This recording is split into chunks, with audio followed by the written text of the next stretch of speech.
His wife called me on a Tuesday afternoon, and she didn't scream. She thanked me. I think that's the part I'll never get over.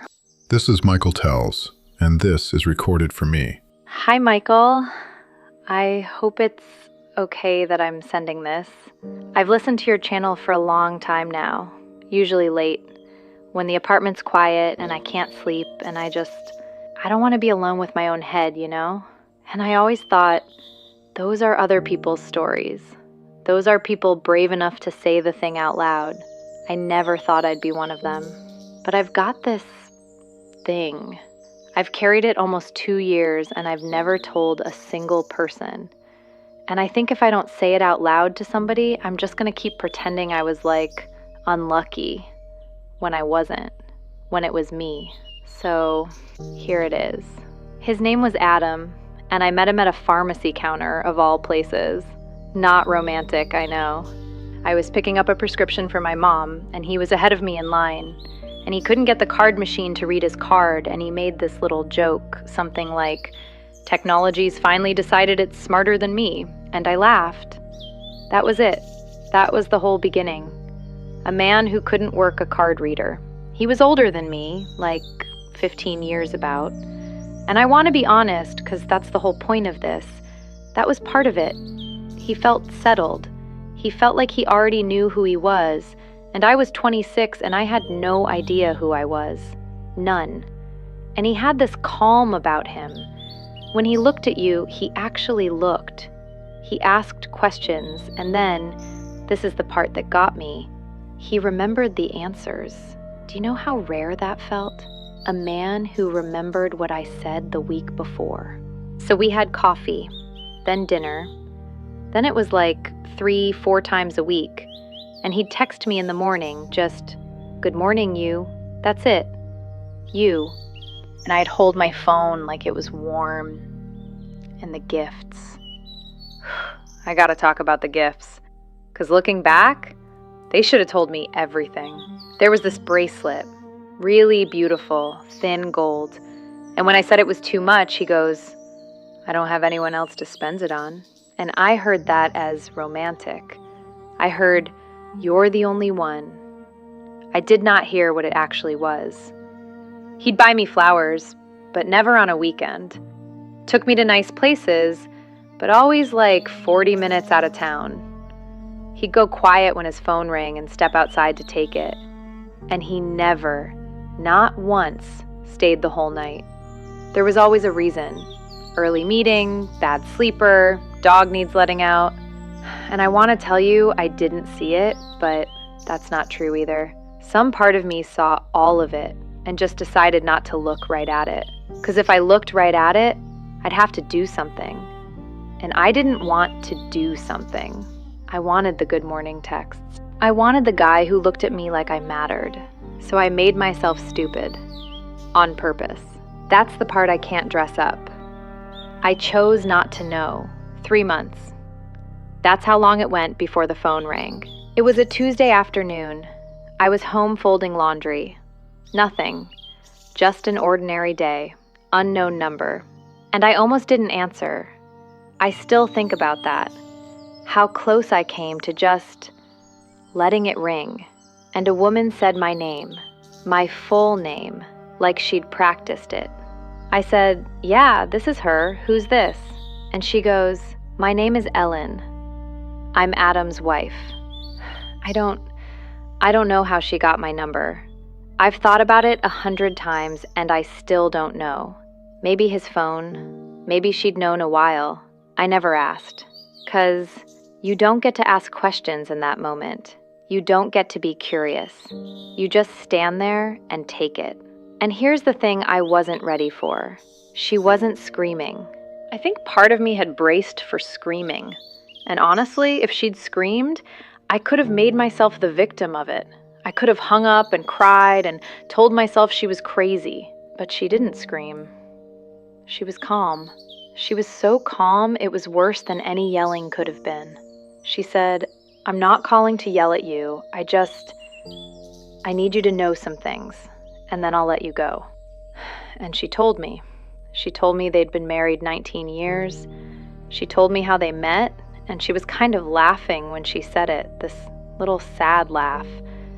She said he couldn't work a card reader on their first date either. And I felt the floor just go out from under me, because I knew that joke. I thought that joke was mine. She told me they had 2 kids, a boy, 14, a girl, 10. She said the little girl still climbs into their bed during storms. She said the boy just made the school team, and Adam hadn't missed a single game. And she wasn't saying it to hurt me. That's what I finally got. She was saying it because she needed me to see them. She needed me to know that family, the one I was standing right in the middle of without letting myself see it, that it was real. That there were real kids in a real house who thought their dad was working late. And she said one thing I'm going to hear for the rest of my life. She said, "I don't think you're a bad person. I think you let yourself not ask. I did that too, for a long time, so I understand you better than you'd think." And then she goes, "That's all. Thank you for listening." And she hung up. She thanked me. She thanked me. I sat on the floor of my apartment with the laundry in my lap, and I did not cry. I wish I could tell you I cried. I didn't. Not then. I just felt cold, like something got switched off inside me, because I couldn't do the thing I always did. I couldn't make it about me. There was no version of this where I got to be the one who was wronged. There were 2 children who were about to be wronged, and I helped do that. Me. Not him alone, me. And you know what I did?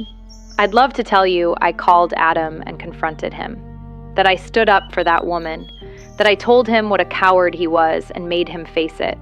I didn't. I texted him one line. I said, "I can't do this anymore. Please don't contact me." And I blocked him. His number, everything. I never told him his wife called. Never told him what she said. I never gave him the chance to lie to me, and I never gave her anything either. I didn't call her back to say I was sorry. I didn't say a word to anyone. I just disappeared, made it clean and quiet, and told myself walking away was the decent thing. But it wasn't decency, Michael.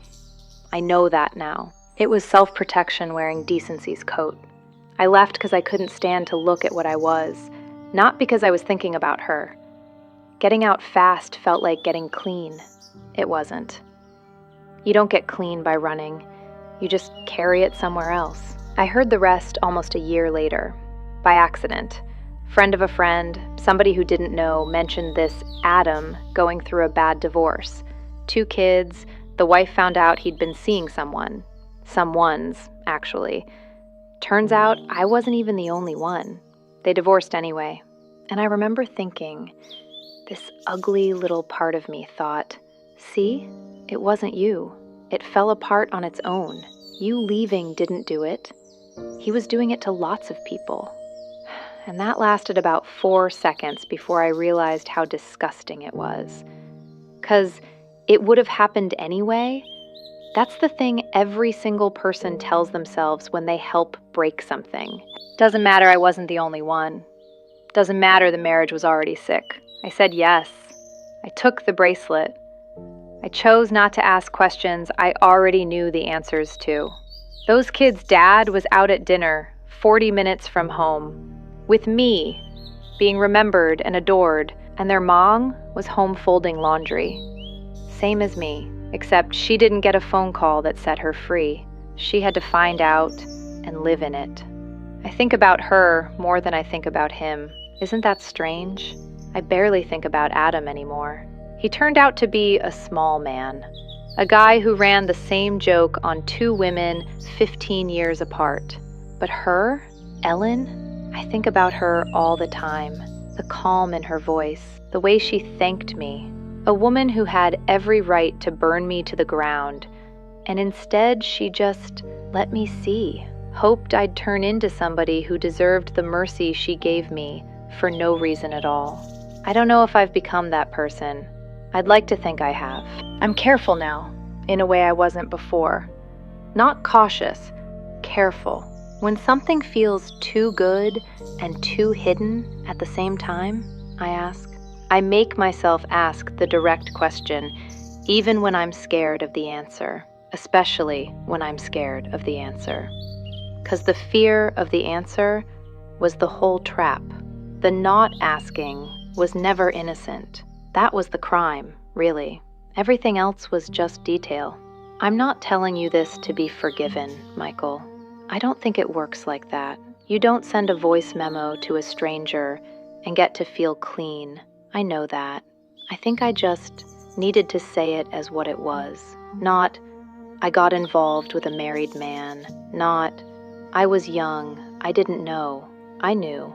I chose not to know, which is the same thing wearing a nicer dress. I was the other woman.